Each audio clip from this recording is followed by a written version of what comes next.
South Africa, when moral courage built a nation, some nations rise through power, some through wealth. South Africa rose through moral courage. In the early 1990s, the country stood at the edge of chaos. Decades of apartheid had created not just inequality but deep psychological wounds. Anger, fear, humiliation, and mistrust embedded into everyday life. By every historical precedent, this transition should have ended in widespread violence, mass retaliation, or civil war. Power was changing hands, pain was unresolved, revenge was expected. Yet South Africa made a choice that defied history. True strength is often mistaken for domination. South Africa demonstrated a rarer form, restraint. Under Nelson Mandela's leadership, the nation chose not to punish an entire past, but to confront it openly. Not to erase wrongdoing, but to expose it. Not to deny suffering, but to acknowledge it without allowing it to dictate the future. This was not weakness, it was discipline at a national scale. The Truth and Reconciliation Commission became the moral center of this transition. It was an extraordinary institutional gamble. Instead of secret trials, collective blame, or selective justice, South Africa chose transparency. Perpetrators were asked to confess publicly.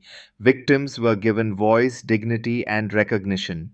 The nation watched itself confront its own shadow on record in full view of the world. Justice was not abandoned, it was reframed.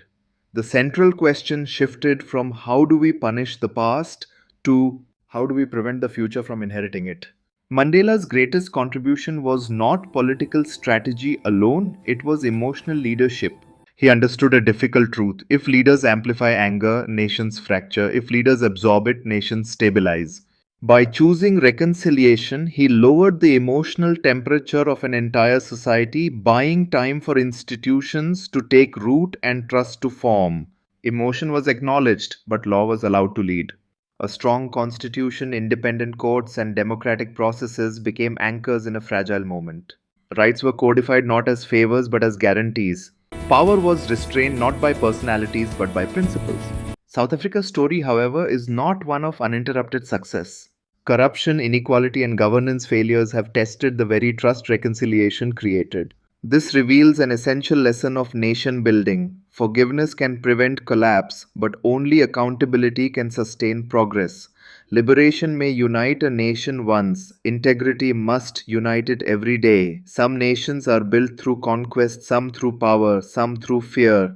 South Africa was rebuilt through moral courage, the courage to restrain anger, to tell uncomfortable truths, and to place the future above the past. This is the story of South Africa, a nation that proved wisdom can be stronger than revenge.